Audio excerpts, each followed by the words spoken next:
Analogy test के इस video में आपका फिर से स्वागत है। तो बच्चों, आज हम एनालॉजी टेस्ट में टाइप 7 के बारे में चर्चा करेंगे, जो है संख्या में परिवर्तन से संबंधित। तो संख्या में परिवर्तन से संबंधित का मतलब क्या हुआ कि यहाँ जो भी आकृतियाँ दी गई होंगी उनके संख्या में कुछ बदलाव के कारण हम नई आकृति प्राप्त करेंगे।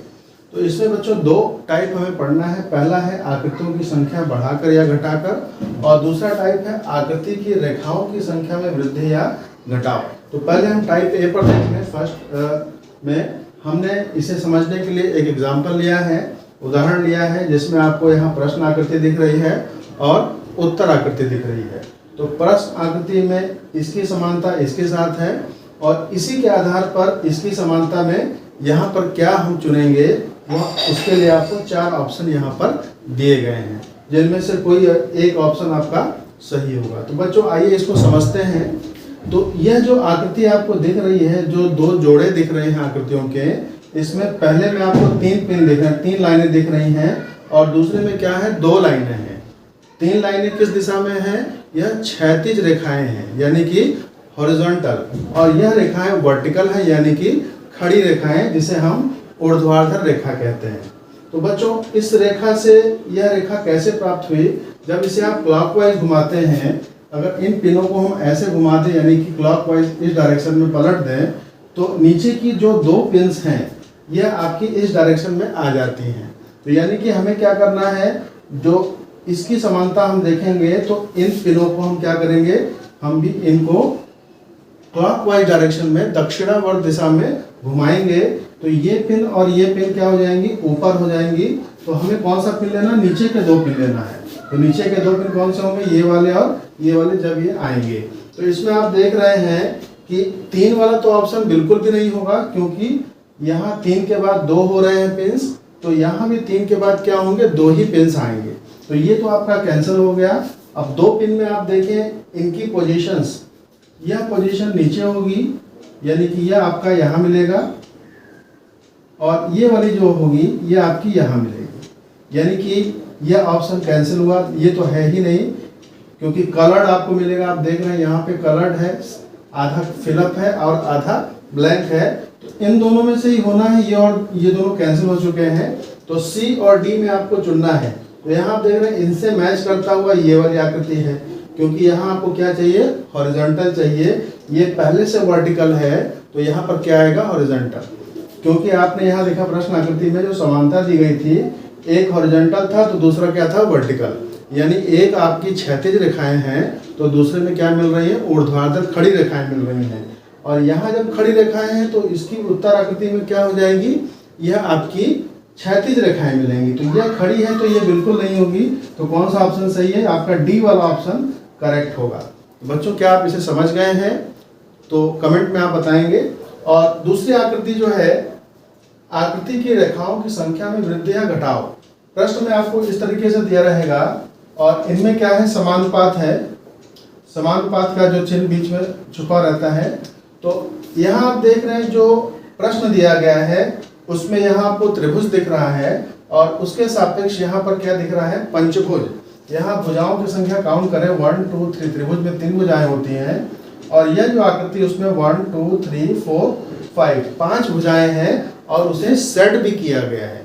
यानी अब इसके सापेक्ष हमें क्या करना है, यहाँ आपको 3 भुजा वाली आकृति थी, उसके सापेक्ष आपको क्या मिली, 5 भुजा की आकृति मिली। तो यहाँ पर अगर 4 भुजाओं वाली आकृति है तो यहाँ 2 का अंतर है। 4 के बाद क्या मिलना चाहिए, 6 भुजाओं की आकृति मिलनी चाहिए, और वह शेडेड भी होना चाहिए। यानी चतुर्भुज से हमें अगली आकृति क्या प्राप्त होगी, षड्भुज प्राप्त होगा। तो यह आपका पंचभुज है, ये आयत है, षड्भुज आपका ये रहा, ये अष्टभुज है।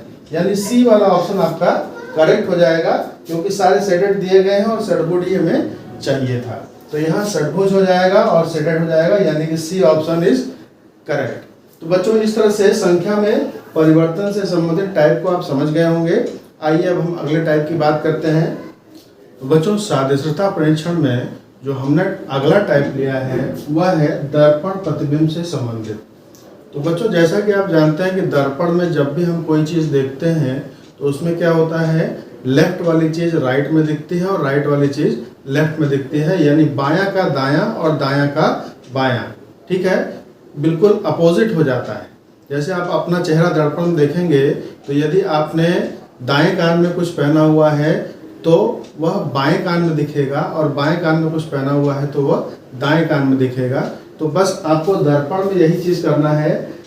एग्जाम्पल के लिए यहाँ हमने देखिए एक प्रतिबिंब बनाया हुआ है, यहाँ एक चाबी बनी हुई है और चाबी का प्रतिबिंब यहाँ जस्ट अपोजिट दिख रहा है, यानी कि जो लेफ्ट साइड में झुकाव था चाबी का और इधर क्या है झुकाव राइट साइड में, यानी बाएं वाली चीज़ क्या हो गई दाहिनी तरफ दिख रही है। अब इसी के अनुपात में इस आकृति को देख करके आपको पता करना है कि इससे संबंधित दर्पण आकृति कौन सी होगी। ये 4 ऑप्शन दिए हैं। तो यहाँ आप देख रहे हैं ये जो कैप टाइप की आकृति बनी हुई है, इसमें इसका जो शेडेड पोर्शन है नीचे वाला, उसका झुकाव किधर है, बाईं ओर है। तो अब दर्पण में जब आप देखेंगे, यहाँ आपको समझ में आ गया कि ये दर्पण वाली आकृति है, तो आप दर्पण वाला ही कंपेयर करेंगे। अब इसको दर्पण में यदि देखा जाए तो जितना झुकाव इसका बाईं ओर है, यहाँ पर उतना ही झुकाव क्या होगा, दाहिनी ओर होगा। तो दाहिनी ओर झुकाव का मतलब ये चीज़ ऐसे है तो यह इस साइड आएगी, तो इस साइड वाली आकृति आपको सीधे सीधे ये दिख रही है बिल्कुल। अगर इसे आप उठा के यहाँ रखें तो यह इसकी प्रतिबिंब बिल्कुल बनाएगी। तो यानी कि आपको बिल्कुल इस देख करके तुरंत समझ में आ जाएगा कि इसमें आपको करना क्या है।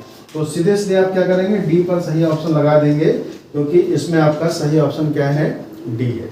तो बच्चों आपको उम्मीद है कि ये समझ में आ गया होगा। दर्पण आकृतियाँ बहुत ही इंपॉर्टेंट हैं और बहुत ईजी भी होती हैं। कभी कभी इसमें कुछ ट्रिक्स आ जाते हैं। आकृतियों को आपको पहचानना होगा कि आकृति बदल तो नहीं रही है, आकृति में जो उसका शेप है वो सेम रहेगा, बस आपको बायां और दायां का ध्यान देना होगा। या कोई आकृति झुकी हुई है, जितनी दाईं ओर उतनी ही बाईं ओर झुकी होनी चाहिए। तो इस तरह से आप दर्पण के प्रतिबिंब वाले प्रश्नों को आसानी से कर लेंगे। अगला टाइप है बच्चों जल प्रतिबिंब से संबंधित। तो बच्चों जब जल प्रतिबिंब आप देखते हैं, पानी के अंदर कोई भी चीज़ देखते हैं तो उसमें बायां और दायां परिवर्तित नहीं होता है, बल्कि जो चीज़ ऊपर होती है वो नीचे दिखाई पड़ती है। यदि आप पेंसिल डुबो करके देखें तो आप पेंसिल की नोक नीचे रखते हैं तो जल में पेंसिल की नोक ऊपर की ओर दिखाई पड़ती है। तो वही आपको यहाँ पर ध्यान देना होगा।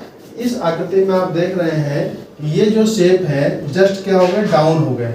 ये अपवर्ड है ऊपर की तरफ और इसमें क्या है, नीचे की तरफ। तो इनको देख करके प्रश्न आकृति में देख करके आपको ये समझ में आ जाएगा कि यह प्रश्न कौन सा है, जल प्रतिबिंब वाला प्रश्न है। यानी कि ये क्या है, ये पानी में इसकी इमेज दिखाई पड़ रही है। इसकी इमेज पानी में क्या दिखाई पड़ी, ये दिखाई पड़ी।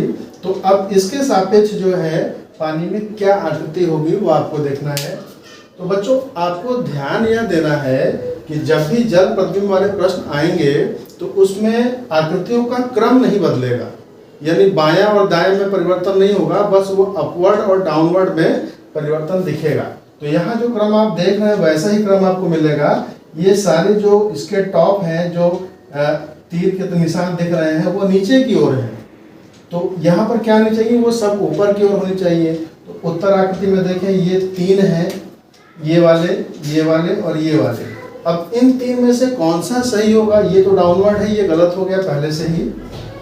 अब अपवर्ड वाले में 3 है, इनमें क्रम देखिए, ये त्रिभुजाकार आकृति यहाँ मिल रही है और यहाँ किसी में नहीं मिल रही है। शुरुआत में आपको त्रिभुजाकार मिलना चाहिए, फिर चंद्राकार है, फिर तीर के आकार का है, फिर आपका ई के आकार का है। यानी यह क्रम आपको यहाँ मिलेगा और बिल्कुल ऊपर की ओर मिलेगा। जो आपको यहाँ नीचे की ओर दिख रहा है वही चीज इसमें क्या होना चाहिए, ऊपर की ओर होना चाहिए, क्रम न बदलते हुए।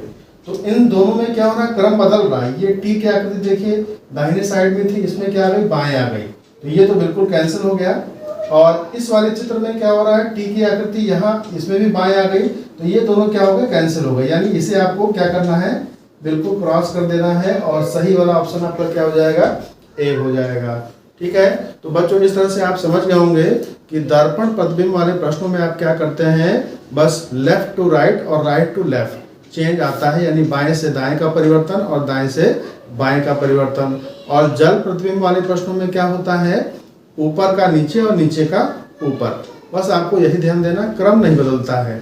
तो बच्चों इस तरह से इन आकृतियों से संबंधित प्रश्नों को आप समझ गए होंगे और आपको जो भी समस्याएं आएंगी वह कमेंट में आप ज़रूर बताएंगे, उसका समाधान हमारी टीम करेगी। धन्यवाद।